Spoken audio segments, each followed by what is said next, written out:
হাইকোর্টের অনাউন্স ছাপানো নির্দেশের পর ওএমআর দুর্নীতি খুঁজতে ফের অভিযানে নামে সিবিআই। দক্ষিণ কলকাতার সাদার্ন অ্যাভিনিউয়ে এস বসুরা অ্যান্ড কোম্পানির অফিসে লাগাতার তল্লাশি চালায় সিবিআই এর অফিসাররা।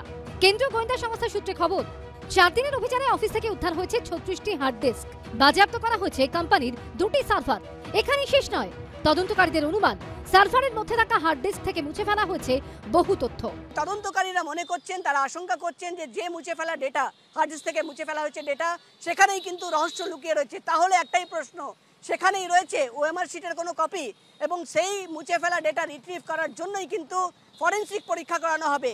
সিবিআই এর দাবি, এস বসুরা অ্যান্ড কোম্পানির এক আধিকারিক প্রাথমিক শিক্ষা পর্ষদের তৎকালীন সভাপতি মানিক ভট্টাচার্যর ঘনিষ্ঠ হওয়ায় প্রাথমিক নিয়োগ পরীক্ষার ওএমআর এর মূল্যায়নের বরাত পেয়েছিল এই কোম্পানি।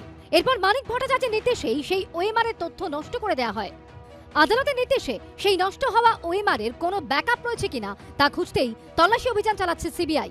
তাদের আশা, তথ্য প্রমাণ লোপাট করার উদ্দেশ্যে সার্ভার থেকে যে তথ্য মুছে ফেলা হয়েছে তা বার করা সম্ভব হলে আসল রহস্য ভেদ করা যাবে। এর জন্য দিল্লি এবং হায়দ্রাবাদের সাইবার বিশেষজ্ঞদের সঙ্গে যোগাযোগ করেছে সিবিআই। হার্ড ডিস্কগুলি ফরেনসিক পরীক্ষার জন্য পাঠানো হয়েছে।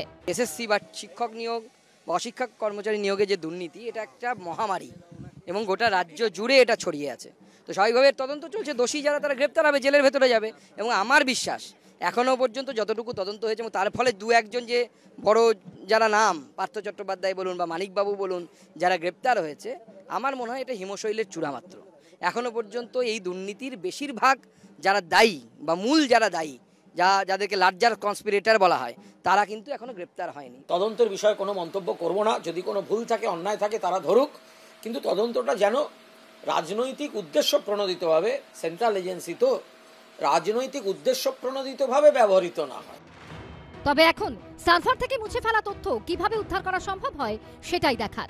প্রকাশ সিনহা, সমীরণ পাল ও আশাবুল হোসেনের রিপোর্ট, এবিপি আনন্দ।